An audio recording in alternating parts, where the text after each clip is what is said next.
Okay, so moving on to our first formal news story of the month, and that is the remarkable side effect of the sort of heat wave that we've been experiencing in Britain in the past few weeks. I first heard about the fact that monuments were were sort of ghosting out of the dry ground in the context of the Boyne Valley. And some very interesting circular structures with this one in particular had a little rectilinear, to use the archaeological term, rectilinear feature on one part of the circle, with actually another sort of semicircle seemingly emerging from the opposite side. So a fascinating structure, which has come to light because the ground is so dry, and the contrast, therefore, between these little pockets of damp that still exist in these ancient pits can be seen now from above. Uh, should we be? Well, first of all, actually, I mean, are there any other sites that have caught your eye at all, for example? Um, just locally in our local park, the pits which held the concrete blocks that were used for handling lines for barrage balloons during World War II are really clear Mm-hmm. at the Mm-hmm. moment.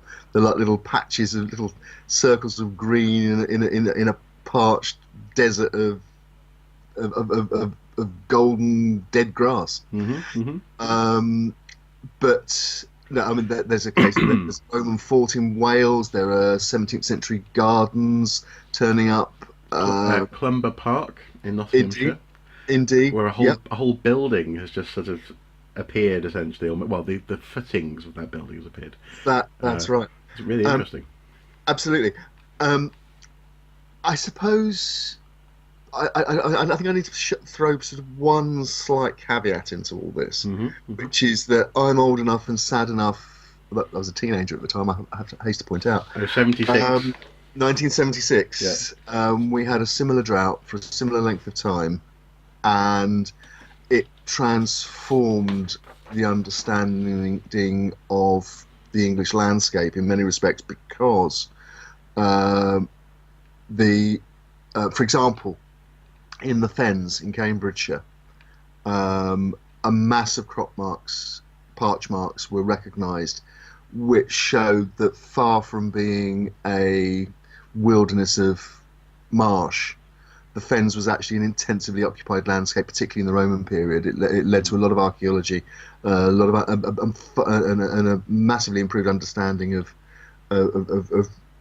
the history of rural Cambridgeshire. Mm-hmm. That Mm-hmm. happened in lots of other parts of the country as well. So we've been here before, albeit 40 years ago now.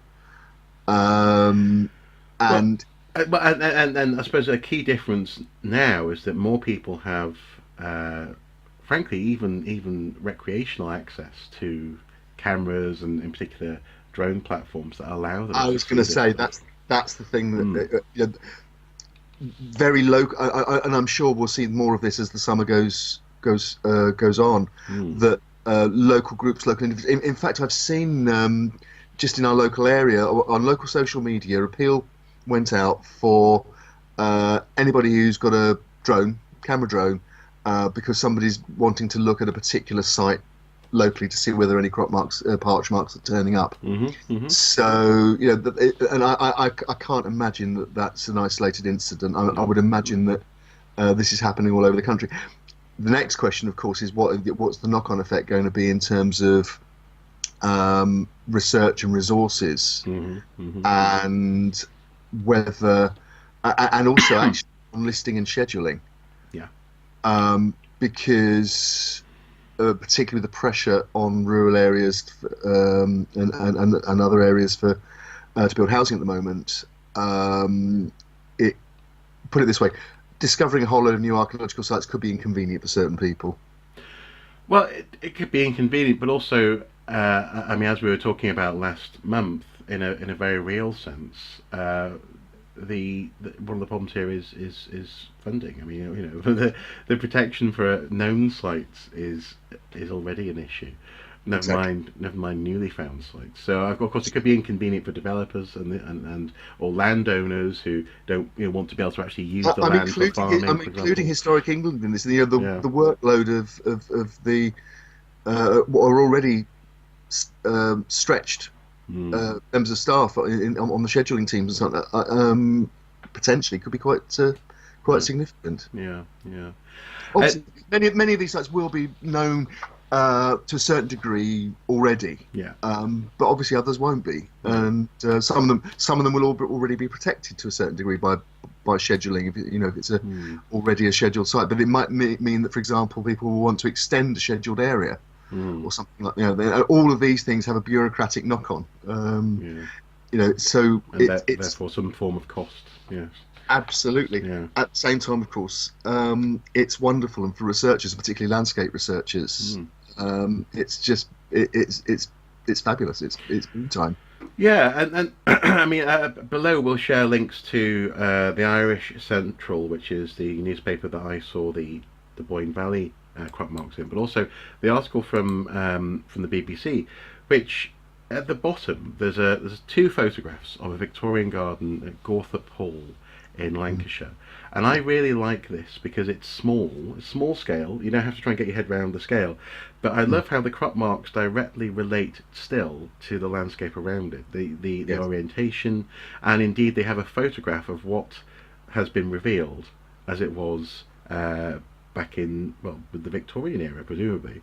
So the fact that you have this ghosting coming through and also a record of what the ghost represents, I think is a really nice demonstration of what it is that we're seeing on larger scales on other sites. So I think also it's worth making the point, talking particularly about gardens, that as a sub-discipline, garden archaeology didn't really exist in the 1970s when we had the previous severe drought, and crop marks like this, although they may well have shown up at that time, might not have been noticed for what they were or considered important. Now there is this whole sub-discipline within archaeology of garden archaeology, putting it, and even rebuilding gardens on the restoring gardens on these sites, and so this is really significant, really important, absolutely, really exciting. Yeah, but crucially, I was thinking it's really good. These two photos are a really good way of if you're having trouble getting your head around what it is that is being revealed at these larger sites. These two photographs will give you a sense of. Actually, for people who aren't familiar, should we just explain that we're talking about two things here. We're talking about crop marks, which is where something like a pit or a ditch enables plants to put their roots down deeper than they would. So therefore, in a drought, plants that can put their roots down deeper where the ground is still moist appear greener than the plants around them that can't root so deeply. And that's because the material within that ancient trench, for example, is looser and therefore can hold water a bit more readily. Yes. Absolutely. And conversely, we get parch marks, which is where, for example, a wall that's buried just under the surface means that the plants on top of it, the grass on top of it, can't root very deeply and parches more quickly than the grass around it. So you end up with a sort of a yellow mark rather than a green one, if you like. Yeah. But both of them together, and often you find them both together on the same sites, and you can at its best you can get a complete, almost like a map, isn't it? It's a fully sized map of what's under the ground. Yeah. Well, yeah. So in the case of the Gawthorpe Hall, what you're seeing there is presumably concrete or stone structures underneath which have parched the grass above. But on a really simple example would be if you had a wall with some sort of revetment ditch or something next to it, and both were now invisible on the ground level. What you'd see is a pale line of more or less dead grass, and then a line of lush grass next to it, where you had the wall stopping water and the ditch holding water. So, yeah, this is good basic archaeology, and hopefully people have been enjoying it, no matter what level of sort of professionalism that they have with their interest in the past. Okay, so. And we've got through that whole piece without mentioning climate change. We did. Which doesn't exist, of course. No. Well, of course. Yeah. Yes, I know it does. Yeah. it is a tiny, tiny minority of people who say that climate change isn't happening. Yeah, But but it's you simply have to antagonise them. Yeah. absolutely. Well, actually, next time, in the name of balance, I think next time we discuss a subject like this, we ought to invite Lord Lawson to take part in the. Yes, and we'll put tinfoil Or hats stop through on it, maybe, or yeah, absolutely. Yeah. Okay.